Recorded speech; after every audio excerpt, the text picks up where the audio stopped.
Well,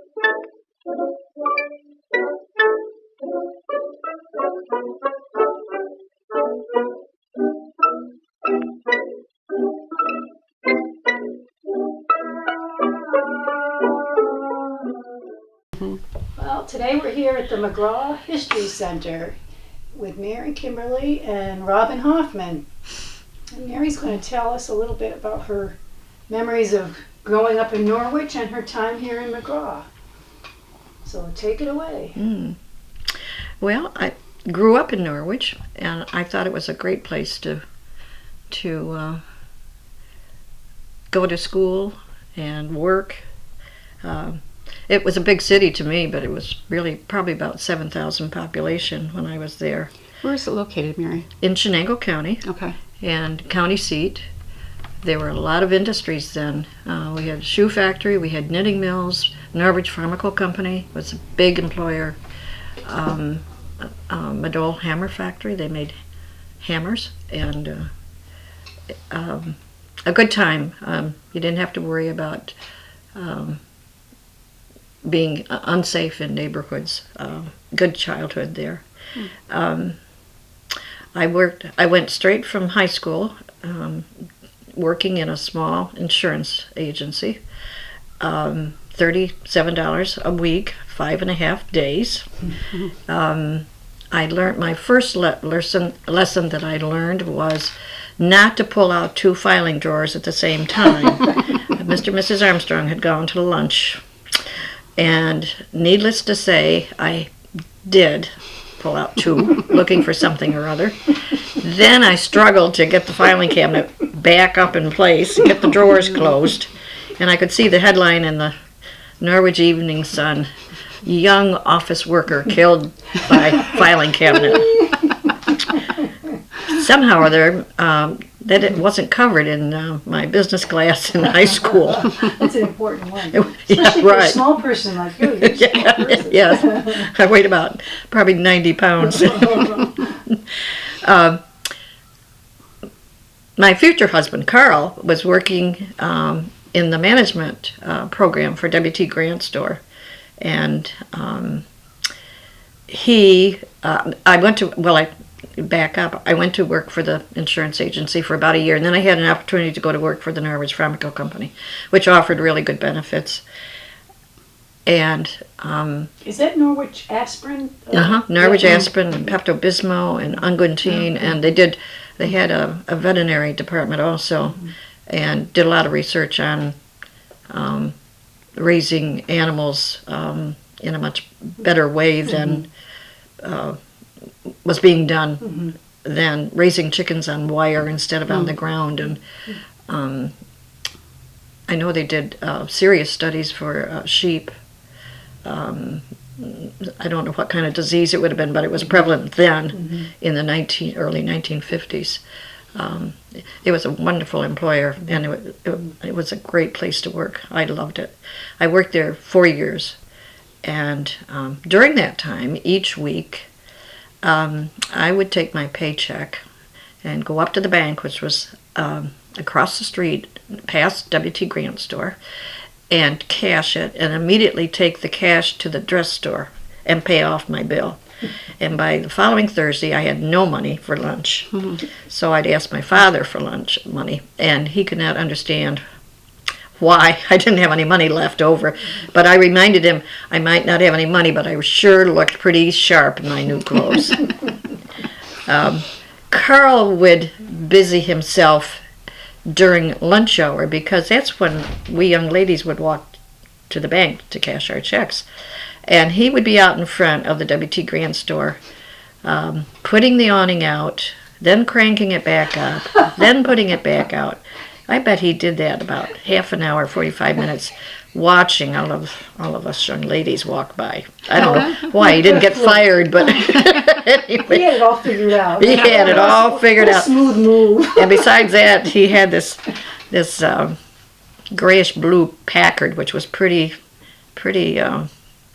snazzy, and he had, attracted some young ladies in the city. Not me, but he didn't attract me until he traded the car in for a black and red Plymouth convertible. Then I was really interested in Carl. Packard just didn't do it. No, Packard's didn't do it. No. You had your standards. That's right. I thought I'd look very smart sitting in that front seat, you know. Oh, what a coup. Huh? Yeah. And we'd have the top down in the middle of the winter, the heat on, and wearing heavy coats and mittens, but we had the top down. Oh my gosh, you wild children. Oh. Right.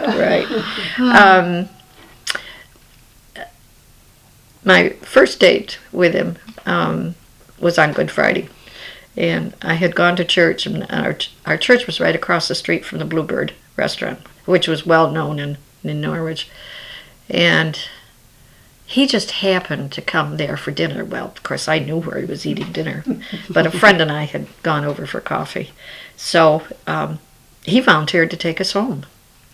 And he took Jean home first, and then he took me home. And we made a date. We went square dancing the following weekend. I didn't know how to square dance. I didn't know the first thing about it, but I wanted to go. I wanted the date, so they were kind of pushing me around in the square dancing. You go here, you go there, but it was fun. It was fun. You were faking it well. Yes, that's right. Then he was transferred to Potsdam.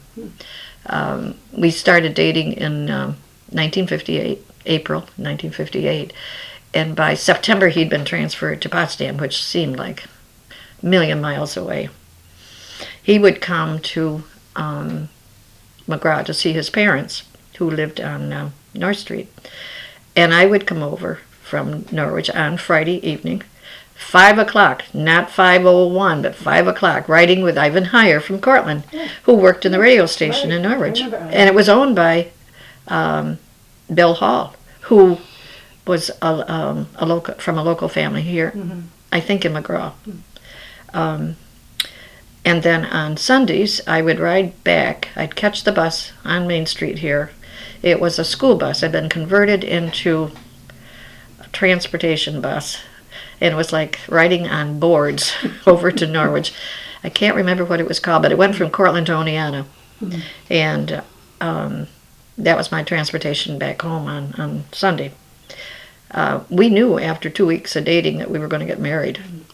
And so How did you know? I don't know, we just knew. You just knew. Nobody said, you didn't say anything to each other? No, we just knew. We had such a good time together. We just had a good time together. We knew it was clicked, it. Huh? Yeah. And we were married in 1959 at the Methodist Church in Norwich. Carl, before we were married, Carl had been transferred to Albany. He'd gone from Potsdam to Albany to open up a new store. That's mainly what he did as a trainee. Governor, Potsdam, Troy, Albany. He'd been to all those stores.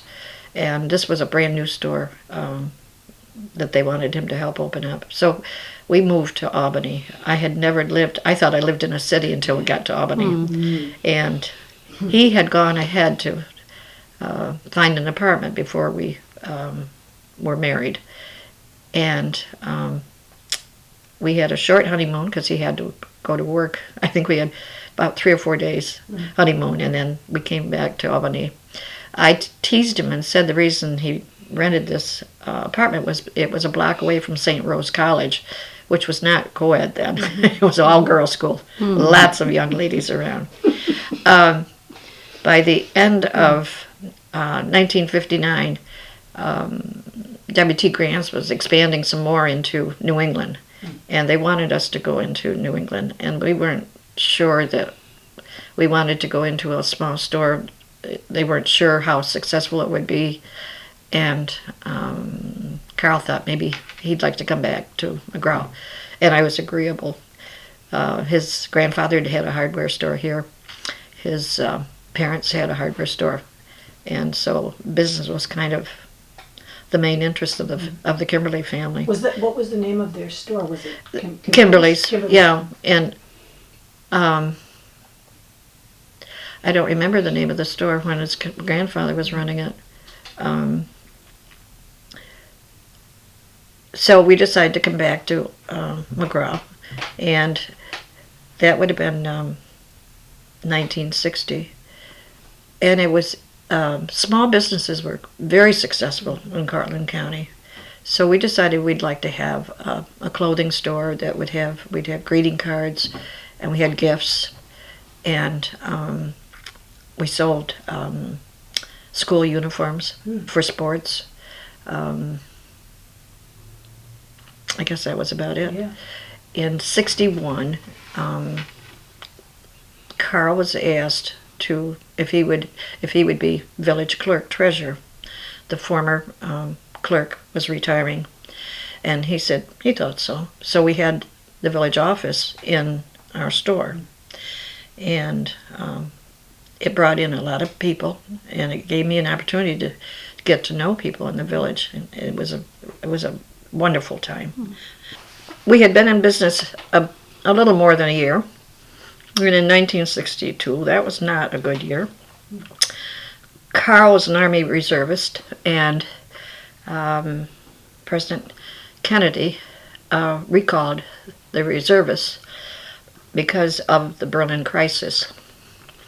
So Carl was stationed down at Fort Dix, and they had very little to do.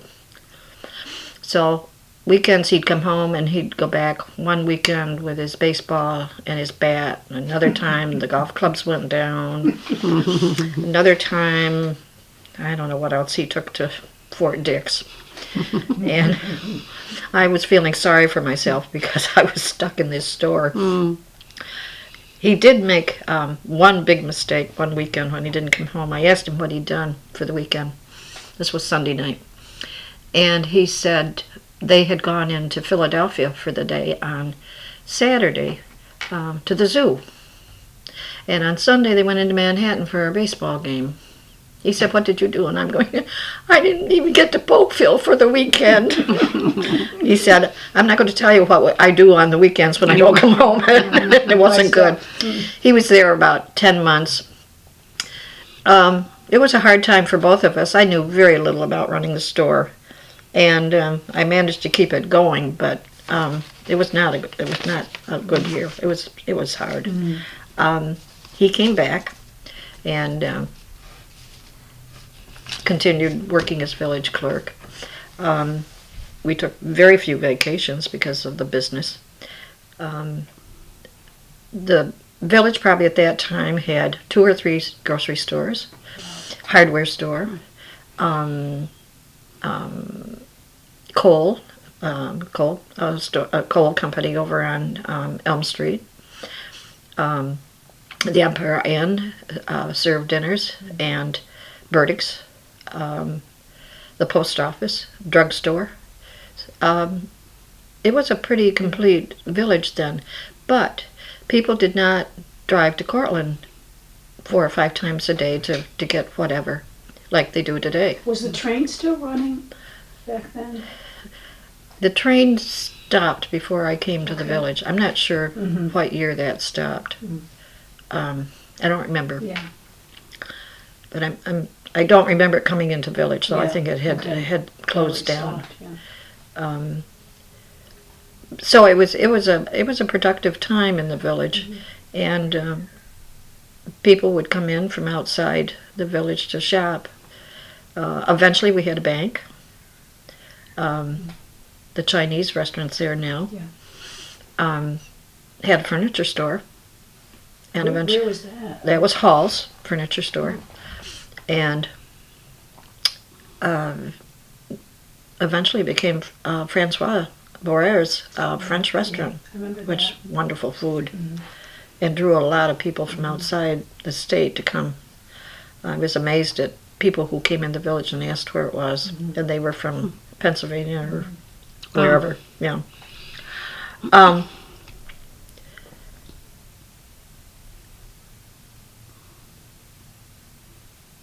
I can remember a dry cleaning shop here down on South Street. It was taken down when the senior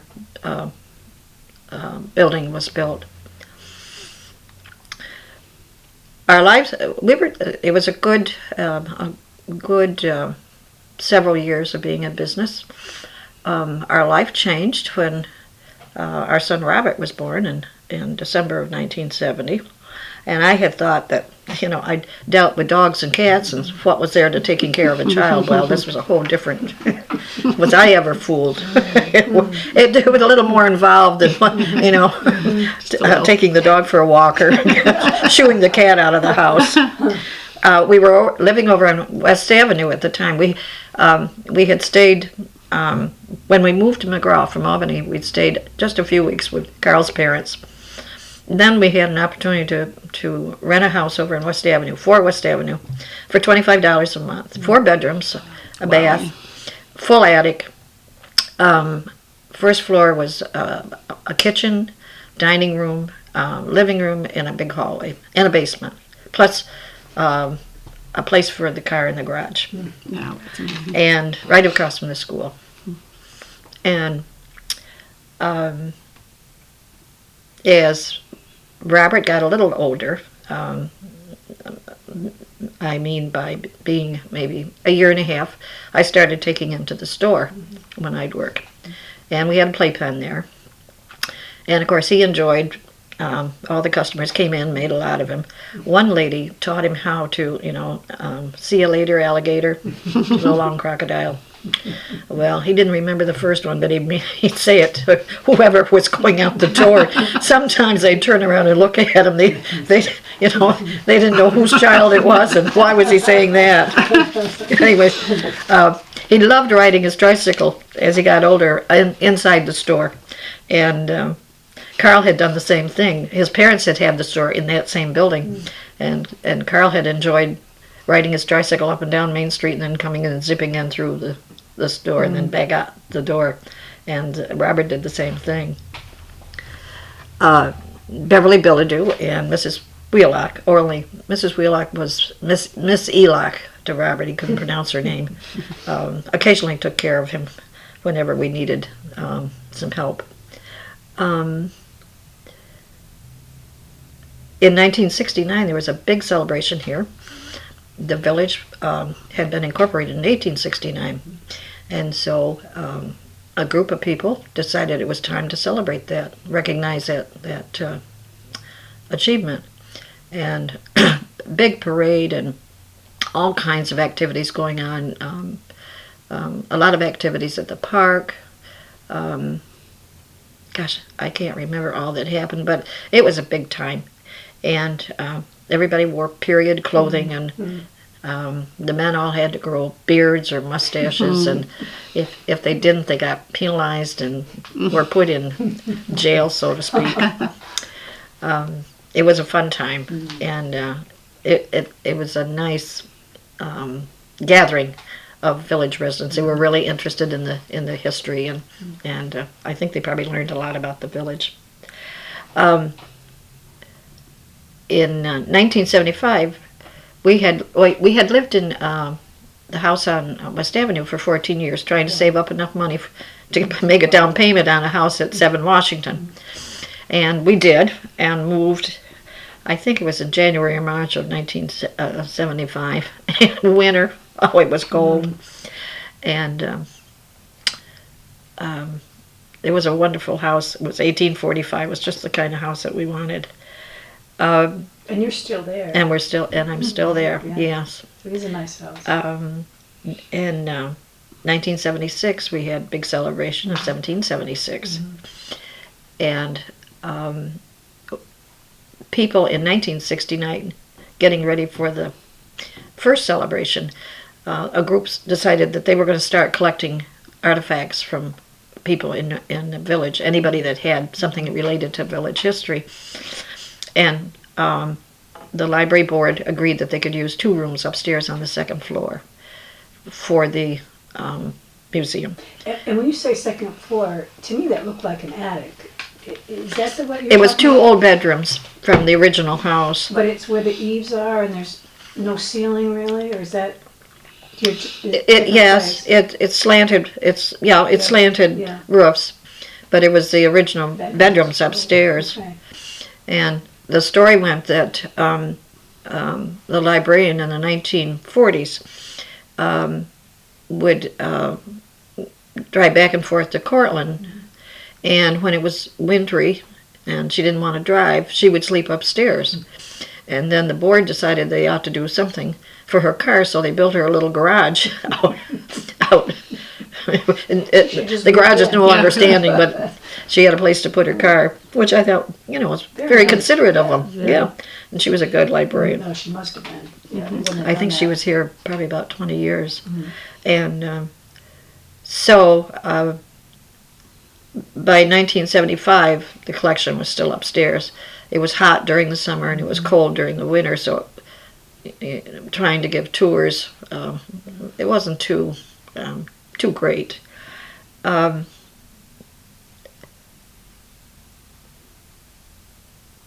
They had a nice collection, and what is here now is probably about 3/4 of what was originally collected. Wow. So. And you had all this up in that? It was all upstairs. Yes. That's amazing, because that's not a big area up there. No, it's not. Oh. And we still have items Yes. upstairs that we have no room for them down here. But it certainly, when the Historical Society reorganized, there was an original Historical Society, and then it kind of died out in the, I would say, in the 1980s, early 1980s.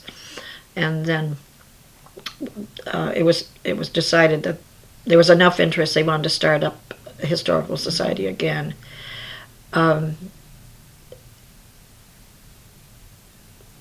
I can't remember when, without looking, I can't remember when the interior of the library was redone.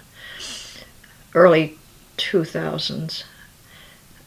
Carl was president of the library board, and they just needed to do some, not major renovations, but they needed more space for the children. Children were coming in for programs. And we had this had been a social center really for the village. The 20th Century Club, the Nightingales, programs that the school would hold here, poetry classes, things like that. And by probably about 1990, Nightingales had stopped meeting.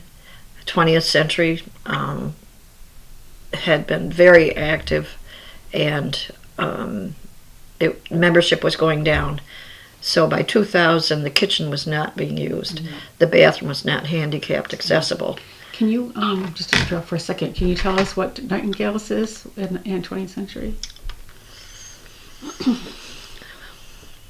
Not without looking.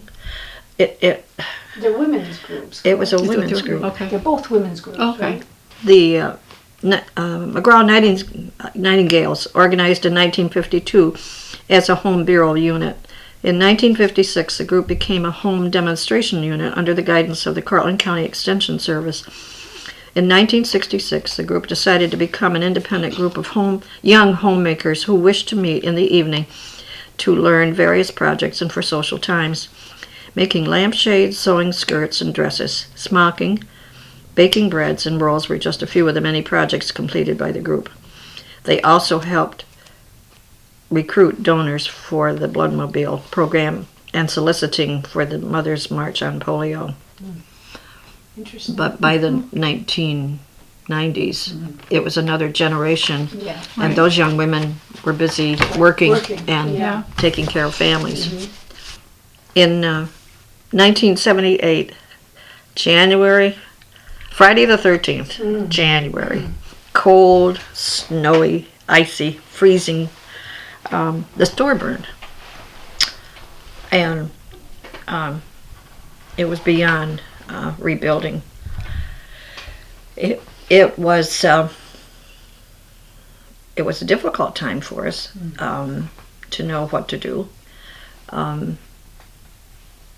Carl had been offered a short term of working for Williamson Law Book Company, who printed and sold bookkeeping supplies for village clerks, treasurers, judges, police departments, schools.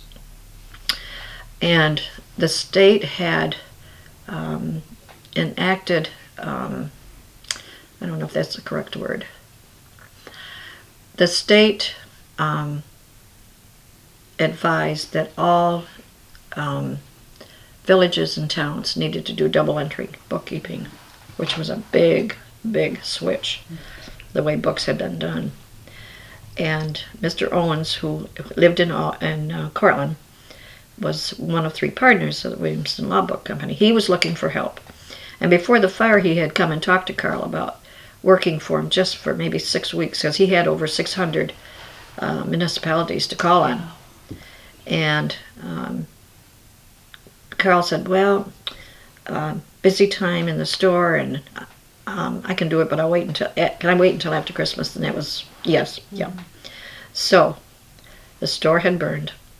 We took a week and went to Florida to visit his parents who were down there. Came back trying to think what we're going to do next. And Mr. Owens called and said, would you like a full-time job? So Carl said yes. So he worked maybe 1 or 2 days for Williamson. The rest of the time he was here in the village running the store. Or not running the store, but taking care of the results of the fire. And we had to clean up the corner. Had a demolition company come from Binghamton, and this one day, the walls, the first floor, there wasn't much left of the first floor, but it all had to be demolished. And this man showed up with this wrecking ball. He was about 5 feet tall and about 5 feet wide, and he smoked a cigar that must have been 2 feet long.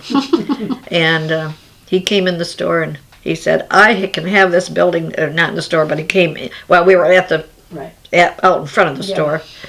He said, I can have this building down in 2 swipes, $500.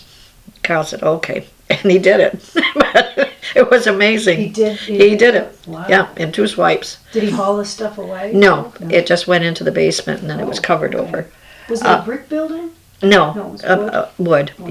Yeah, and burned quite easily. There were 2 apartments upstairs. Nobody was injured. Everybody got out in time.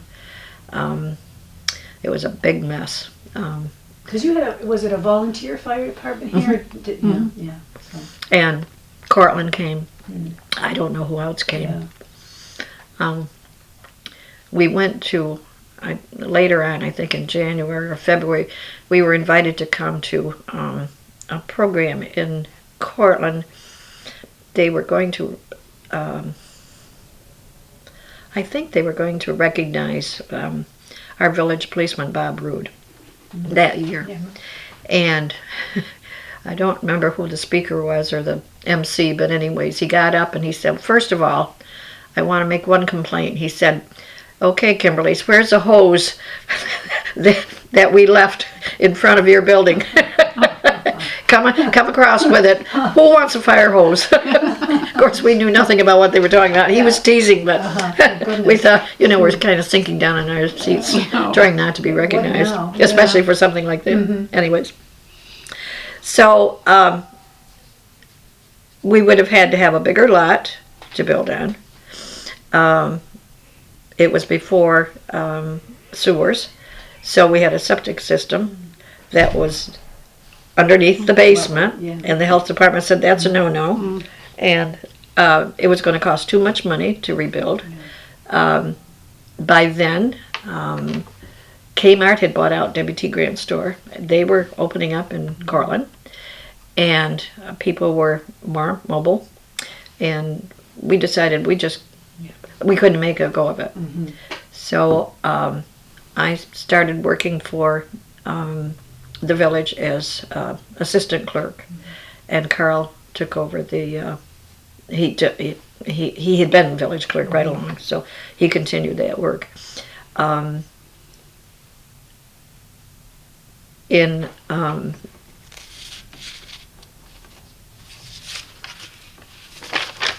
Let's see what else. In 1980,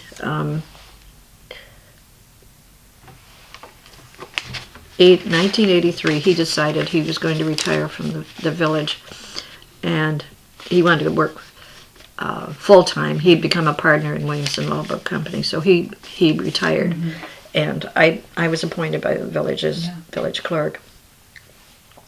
I loved the work. Between the two of you, you were in the clerk's office for quite a long time then.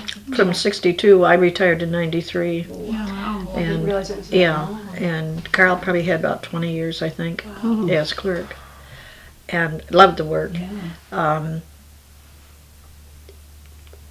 He had been he loved being around people, and he'd been very social, very involved in the Clerks Association, New York State Clerks. Proper title is probably New York State Clerk Treasurers Association. He was president one year, and he liked the work for Williamson. It was a challenge to him. He loved bookkeeping, and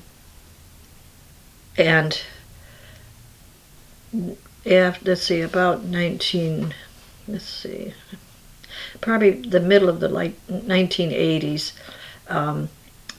computers were becoming to be plentiful, and he worked with the state comptroller developing software, accounting software for municipal governments. And then he did the training and liked it very much. He did a lot of traveling and made a lot of friends. I enjoyed the work at the village. It was the kind of thing I liked. I loved meeting the people and trying to help them in whatever way I could.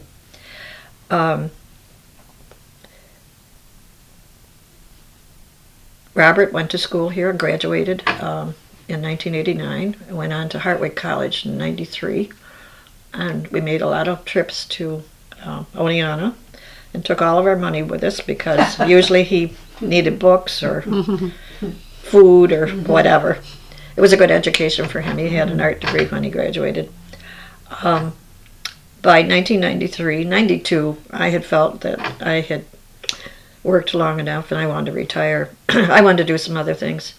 And both of us were, we liked the community, and we felt that, it sounds like bragging, we really felt that we should become more involved in the community and pay back for the way the community had supported us. And of course it had been Carl's hometown. He was born here, and outside of a period of 2 years in the Army and then college, he lived here all of his life. So I became involved with the Cortland County Historical Society. They asked me to serve on the board, and I went on the board in '94. I was introduced the first meeting as Robert's mother, and I said I've never been introduced that way. It was always, "Are you Carl's wife?" You know? Yeah. So it took me back a minute. I served on the Brewster House board also, and that was fun.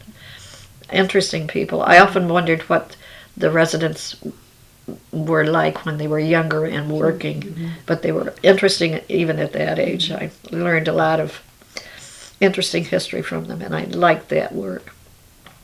I'm active in our church. Both Carl and I were active in the Baptist church here. He grew up in that church. I jokingly said, I grew up Methodist, and I said, if I got disgusted with the Baptists, I could just walk across the parking lot and go to the Methodist church. Didn't happen, but I just thought I'd mention it to him. Make him worry. Keep him on his toes. Yes, keep him on his toes a little bit. Let's see what I think I've pretty much, well, we after Carl retired from Williamson, both of us really got active in the Historical Society. We're interested in getting the collection downstairs, and as I've said, during the restoration of the library, Carl talked the board into adding on an addition that would house our collection. We could get it from the second floor down so that it was more visible to visitors. And we wanted to get the Historical Society reactivated also. And that was fun. Both of us loved the history, and that was somewhat of our priority. We wanted people in the village to know that they had a lot to be proud of. When you to go back for a minute, you had mentioned that McGraw in its heyday had a lot of businesses, small businesses, but you had some large employers too. You had, well, I only know of the corset factory and the McGraw box. Maybe you could talk a little bit about that, the industry that was in the early 1900s, late 1890s, the corset industry was big time here. Women were wearing tight-waisted clothes because they wanted to have an hourglass figure. And the two brothers, Dr. Warner, and the two brothers, Dr. Warners, decided they were going to create a garment that would be, if the women needed to have tight, small waists, they were going to have a corset that was healthier to wear. It wouldn't be laced up quite so tight. It was a big industry. It allowed farmers' wives to come in and work where they hadn't had that opportunity before. And also, women would take garments home and would put lacing in and put stays in. So it was kind of a home industry also. McGraw Box started up very early 1900s. Making silverware. Well, silverware chests were later on, but they made small boxes that were wholesaled to grocers, and grocers would fill them with Christmas candy and then sell them as candy boxes. I think some of them might have been used for jewelry also. The silverware chest came along later on. Oneida Limited, I don't know when they started making silverware, but McGraw Box became involved with them and made the silverware chests, and then the Oneida silver would be put in them, and they were advertised in a lot of Betty Crocker catalogs. Of course, when 9/11 happened, airlines stopped using silverware, and it affected Oneida, and it affected McGraw Box also. Today, McGraw Box is not known as McGraw Box, but I think it's called McGraw Wood Company. They're making boxes for ashes, for cremations. Okay, I didn't know they were still there. The boxes are beautiful. In fact, Carl was buried in one. Wow. The cherry and I think maple, and they apparently have a big call for that. And there are, it has changed. A lot of people are not using caskets anymore. They're being cremated because of cost and cremation. So apparently they're doing very well with that. It's still down on what's that street? On Railway Street. See, I didn't know they were still there. The only thing I knew that was there was Higgins Supply. The Higgins. Higgins is on South Street. Okay, I got the wrong street. And Higgins went across the street, built an addition onto what they call the brick. And the brick originally had made thread for the corset industry. And I don't know what else I think there were two McGraw brothers who made Lazy Susans. And they eventually went to New England. The Warner brothers also went to New England because they were closer to railroad transportation. Right. And it wasn't quite as efficient here. The railroad came into the village, and I think it was called the Gee Whiz. It went over to Cincinnatus and back to Cortland, and corsets were shipped on the train.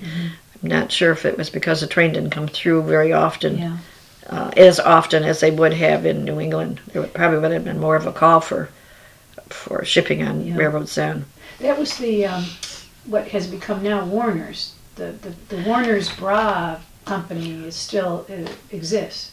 Vesta Corset Company had big contracts with W.T. Grant Store, Right. Montgomery Ward's, Yeah. Sears, all those big department stores. Vesta was the company that did yeah, the corsets. Yeah, that was after These two Warner, McGraw Corset Company. these two Warner doctors, Warners, the two brothers, though, when they moved, was it New Jersey? No, they went to New England. You said I'm right though. That Warner's bra company, that underwear company, now that was their thing. They started that. Okay, so I'm not crazy. They started that. There's a large table in the living room here at the library, and it was a cutting table for corsets. A couple of, well, I think there's just one big drawer, and I would assume that at the end of the day, everything would go into that big drawer, and the table would be cleaned off. Certainly, it was hard work. No air conditioning during the summer, and probably the factories were cold during the winter too. But it was a big employer for McGraw. Do you have any idea how many people were employed between the two, the box and the? I don't know. I read someplace that the corset industry here employed about 200 women. Now they employed men also, because the men helped do the packaging and getting them ready to ship. So there were more than that. Yeah. And then eventually the corset company went to Cortland and went out of business here, except for Vesta. And Vesta closed probably in the late 1980s, I think. I don't know exactly the date. Higgins still here today. They make, I think, surgical items. I'm not quite sure what they do. Yeah. We don't have a lot of history of that company. It's a private company, so we don't have a lot of general information about them. But they're a good employer for the village. At the time of the corset company being very prominent in the village, they needed boxes for shipping. So Central Paper Box opened up and made the cartons that the corsets would be packaged in. That closed, I've lost track of time, probably around the 1980s. Yeah. The last owners That sounds about right. closed it down. There was no longer need for cardboard boxes. And so that business closed. The Empire Inn and the coal company are two of the oldest, probably the oldest businesses in the village. The Empire Inn has been located on the corner of East Main and Clinton Street, early 1800s.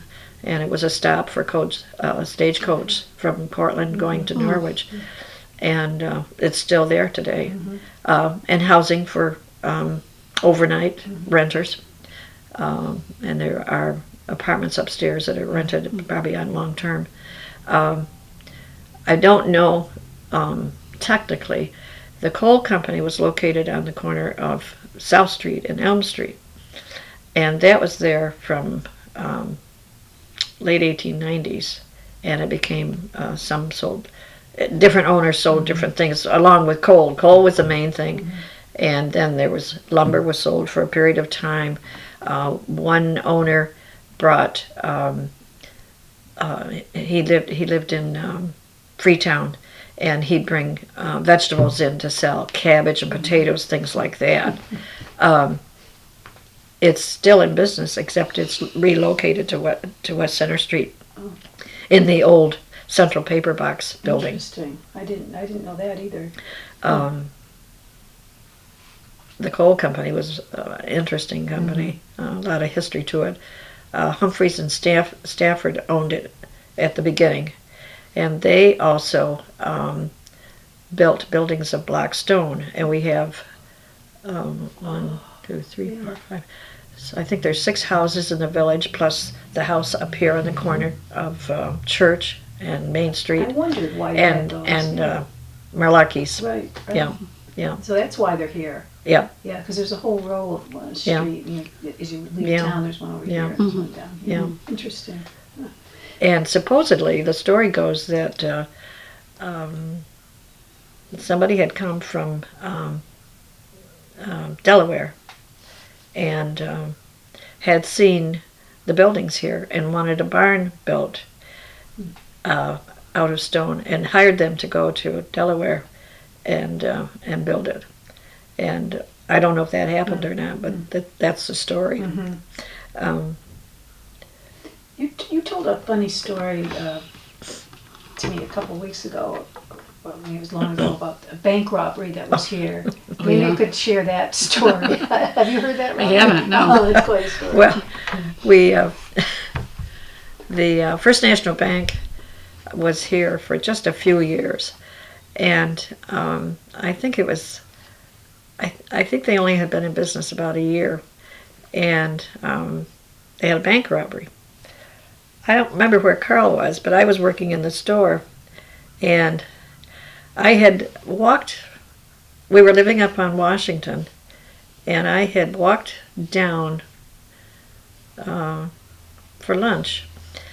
lunch, and this man had parked his car up by the church, and then he was walking downtown, and I thought that was strange. That I wondered why he walking, and he was heading toward the bank, not knowing what was going to happen. And there was a lot of hubbub outside the store, and somebody came running in and said the bank has been robbed. Oh dear. So what had happened was the bank robber came out of the bank and went down between Francois' restaurant and the bank building, and went out and between 2 houses and onto Clinton Street, and then back up to get his car on East Main. And before he decided to rob the bank, he'd gone down to the drugstore and had bought cough syrup, which had a little whatever in it, I guess to fortify himself. And he didn't get very far up on North Road before he was caught. Anyways, the FBI, of course, was called in to investigate. And the gentleman who came in the store, now I have him, I can't remember his name now. Lived over on OK Street. I can't remember his name. Anyway, FBI. yeah, he was the FBI, tall, 6 feet. I don't know if you actually said already. What year was this? The headlines in the newspaper, 1967. Let's see if we have more of a date. Well, the bank opened in 1967, and it was a year later that this robbery took place. It said gunman? And it says gunman. He had a gun? Yes. Authorities seek masked man pictured by security camera. And it was 9 $100 bills, $500, and $1 bills wrapped in $25. Wrapped in $25 packs, and the rest in packs of $5, $10, and $20. The Sheriff's Department, State Police, and FBI agents are investigating. This was really exciting for this village. Yes. And someplace along the way, up North Street and North Road, he threw the money bag out the window. He was captured later on that day. Paul Wothy was the FBI investigator, and came in the store, 6 feet tall, and I'm about 5 feet tall, and he wanted to know where I'd been standing. Where was I in the store when the bank robbery took place? And I said, well, I think I'm back here by the cash register. So he came back and he stood next to me and he said, I don't see how you see anything back here. He got down to your level. He got down to my level. He said, I can't see anything at this level either. So you were off the hook. Yeah, right. I said, I saw nothing. I didn't ask you to come in and insult me. I said, anyways, he had grown up in the village, so he was well known by everybody. But it was short-lived. unfortunately, about 2 weeks later, a gentleman in the village decided he was going to pull a joke, and he put a mask on and went in the bank. Oh, no. It was very poor. Another genius. Yeah, a very poor idea, but those ladies were really hyper about that. It's a wonder he wasn't put in jail for I it. know. When you were running the store, you told a couple of funny stories, but do you have any funny stories that you can share about characters that might have come into the store, or that you feel maybe you could protect the names of? I won't name names. One gentleman lived up on South Hill, and he'd come in and buy coveralls, and he'd wear them for 6 months, and then he'd turn them inside out, and he'd wear them for 6 months more, and then he'd come into the store, and I would run for the bathroom. It was Carl's turn to wait on him. Because he would wear them without washing them. Yes. Yeah. And he'd go down, the boys would take him, as he put it, the boys took him down to the creek to have a bath in the spring. Oh my. I didn't breathe by the time he came in the store, and when he left. He was hard of hearing. First time he came in the store, we'd only been open maybe a year. Carl's father happened to be in visiting, and he and Carl were standing at the back of the store, and they're going, "We'll let Mary take care of this man." So I started visiting with him, and he just kept on talking, and I couldn't figure out why he didn't stop and listen to me, but he didn't. And of course, they thought it was hilarious. Finally told me that he was hard of hearing, deafer than a doornail. Anyways, when Carl was recalled, this gentleman had seen it in the newspaper, and he came in and he said, "Well, understand that your husband's been recalled in the service. Is he in the Air Force?" And I'm shaking my head. Navy, and he's going right on. Marines, no. And he said, "Air Force. What goes up comes down." And I'm feeling sorry for myself. And I'm thinking, oh, no. But he thought it was pretty funny. Yeah, sure. Yeah. I ushered him out of the store. I'd had enough. All in all, the people that came in were, I learned a lot about them. Just really, a really nice time. Today, it's pretty easy to go to Cortland. Somebody may go 4 times a day for something or other, and by probably along the last of the 1990s rather, stores were beginning to close here. Couldn't compete with the big stores in Cortland. No. Today we have the Empire Inn is still going. We have a Chinese restaurant. We have a business that is, I don't know what it is. It's hard to describe. Probably not tumbling, but Gymnastics? Well, A fitness thing? the store that's over next to the post office, they do. No, I gotta draw on a blank. I guess now. I haven't even noticed it. It's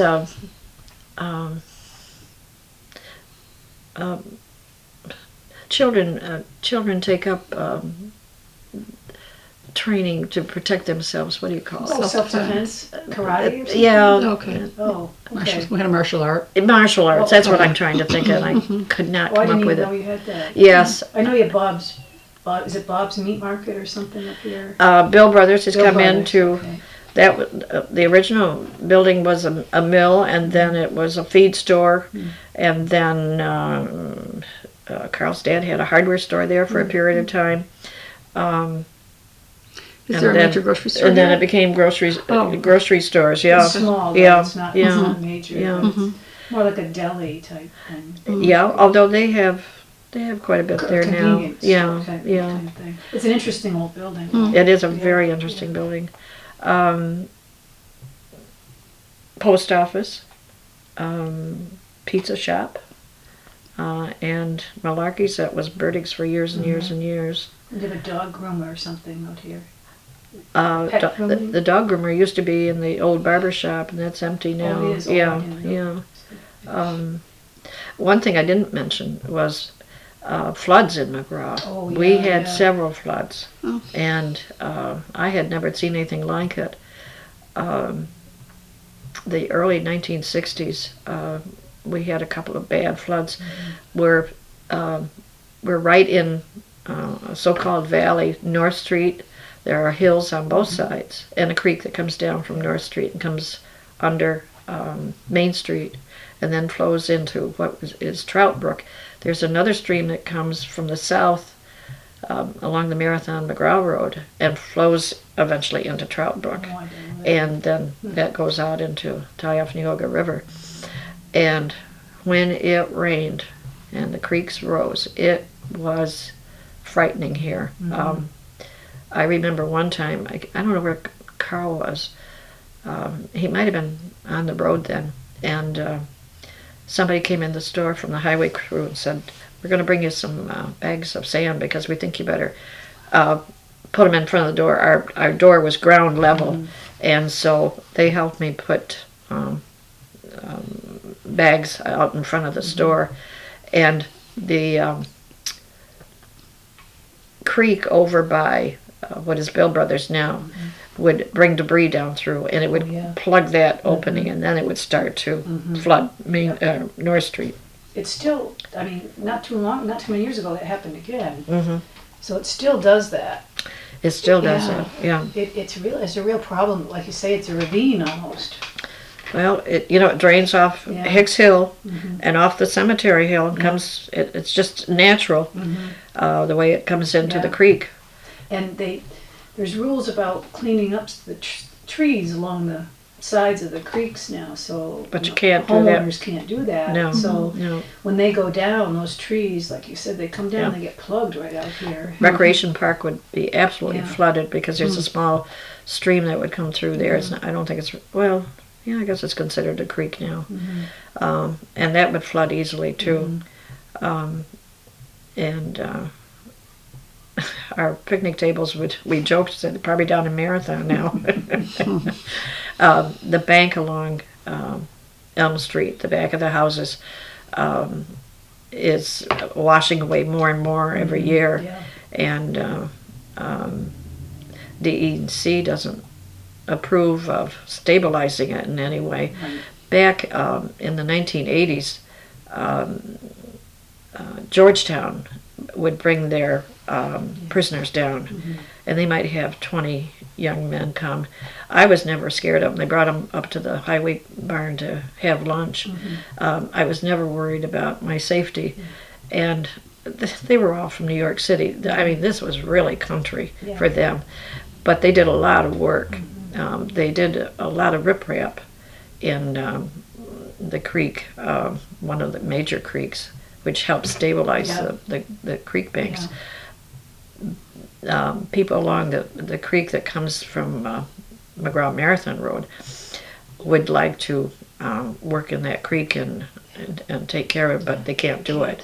And I don't know if it's sand. It looks like sand from the road, but it's apparently a very fine sand or dirt or whatever. And when there's a lot of water coming through, it easily takes away a lot more of that bank. So it's a problem. It's hard to take care of.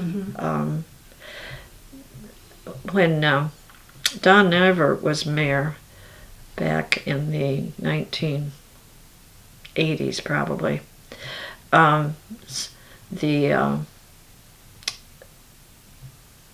something had malfunctioned down at the swimming pool, and had the chlorine, and had gone into the creek and had killed suckers, and had killed a lot of them. And so somebody reported the village to the health department. So Carl and Mr. Nagler went up to the courthouse. Our village attorney was coming out of the courthouse and said, "What problems are you into now?" Carl said, "I don't know, but we'll tell you afterwards." And the man who head of the health department said, "Well, I'm going to have to find you $1 a fish." And Mr. Niver said, "And who's going to count the fish?" And the man said, "That's your problem." And both Carl and Mr. Niver, he was called Ducky, said, "We're not paying $1 a piece for dead fish." So they came back home not knowing what was going to happen, and we were all teasing and saying, "We hope that you go to Auburn because we really don't want to travel a long ways to visit you guys." Well, anyways, they talked the health department out of finding, it was going to be thousands of dollars. And the suckers were they're not valuable. No, not for eating or anything. Might be doing a favor. So anyway, that was, it was an interesting time. We didn't know whether we were going to have to get another mayor, another clerk, or what. Or the who's gal. Yeah. Do village business out of the jail. Yeah. It's been done before. I wouldn't be surprised.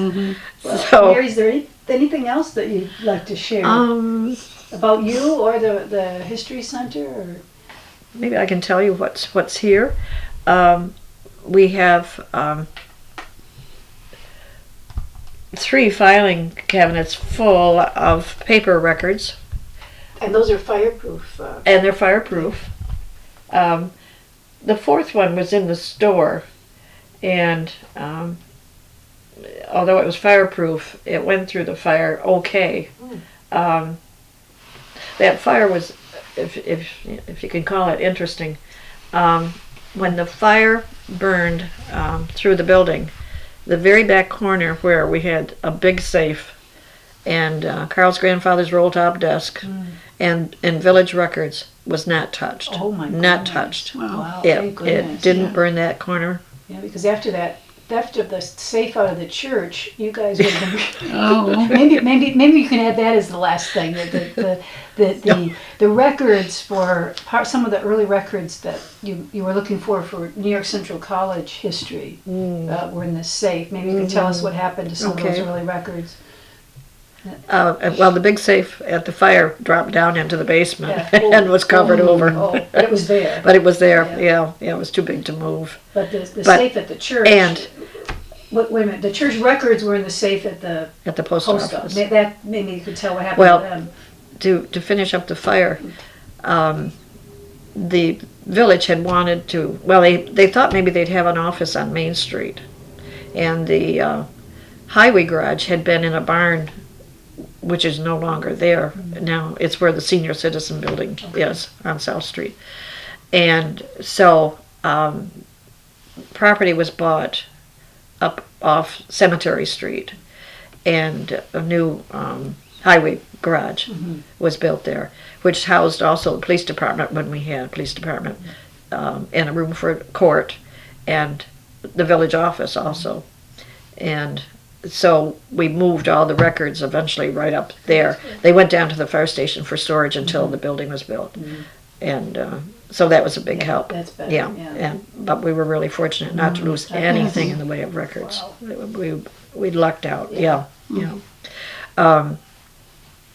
You mentioned the New York Central College. The idea had come from Garrett Smith and American Baptist Society and a few other people, and they decided that they would have a meeting, call a meeting of village residents, and have it at the Baptist church, and ask if there would be any problem with building a college such as this. And it was quite a novel idea, very forward thinking.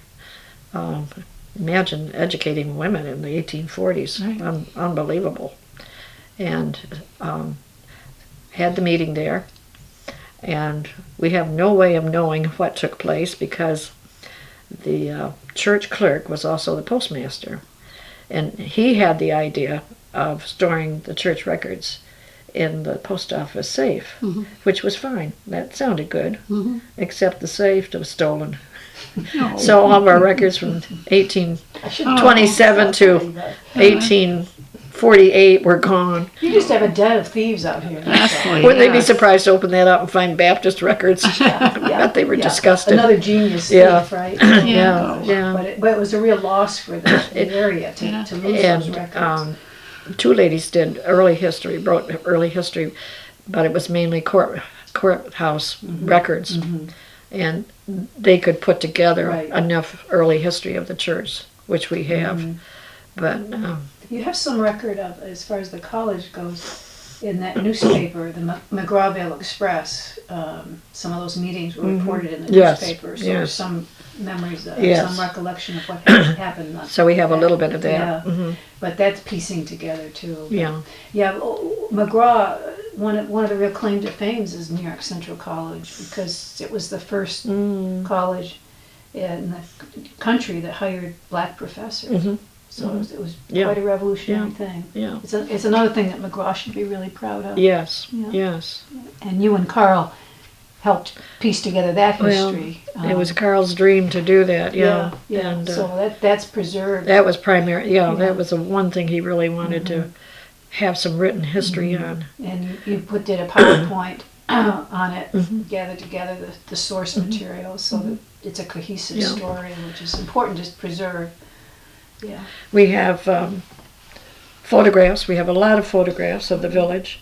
We have obituaries. We've really, I think, done a pretty good job of keeping track of obituaries. It's not just people that are buried in a current cemetery. It's people who lived here and died elsewhere, because we want to keep track of them also for genealogy and for future history. Are you still doing that? Really? Yeah. Wow. Yeah.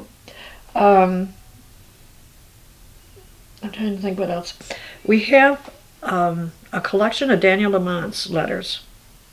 We don't know where they came from.